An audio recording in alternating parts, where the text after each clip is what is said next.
అప్పన్న చందనోత్సవం విషాదంగా మారింది. ఒకసారిగా ఈదురుగాలితో పాటు భారీ వర్షం కురిసింది. దీంతో 300 రూపాయల టికెట్ కౌంటర్ కు సమీపంలో భారీ గోడ కుప్పకూలిపోయింది. ఈ ఘటనలో 7 చనిపోయారు. మృతుల్లో 3 మహిళలు, 4 పురుషులున్నారు. తెల్లవారుజామున 2:30 నుంచి 3 గంటల మధ్య ఈ సంఘటన జరిగింది. గోడ కూలిన వెంటనే భక్తులు భయంతో పరుగులు తీశారు. భక్తుల్లో కొందరు ధైర్యం చేసి శిథిలాల్ని తొలగించారు. అప్పటికే శిథిలాల్లో చిక్కుకున్నటువంటి 7 చనిపోయారు. వెంటనే రెస్క్యూ బృందాలు అక్కడకు చేరుకుని సహాయక చర్యలు ప్రారంభించారు. గాయాలైన వారికి మెరుగైన వైద్యం అందిస్తున్నామని హోంమంత్రి అనిత అన్నారు.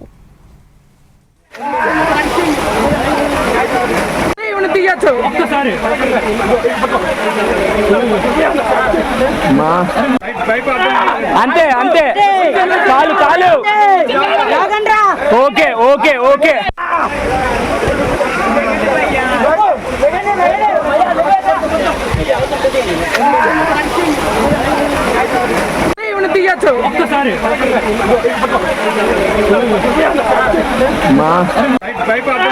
అంతే అంతే చాలు చాలు.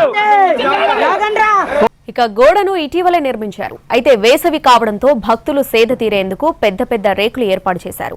ఒక్కసారిగా ఈదురుగాలులతో పాటు వర్షం రావడంతో ఆ ఉధృతికి రేకులు ఎగిరిపోయి గోడ మీద పడ్డంతో అది కూలిపోయింది. హోంమంత్రి అనితతో పాటు జిల్లా కలెక్టర్, ఇతర అధికారులు ఘటనా స్థలానికి చేరుకుని పరిస్థితిని సమీక్షిస్తున్నారు. వాలంటీర్లు, ఎన్డీఆర్ఎఫ్, ఎస్డీఆర్ఎఫ్ టీంలు రెస్క్యూ ఆపరేషన్ చేస్తున్నాయి.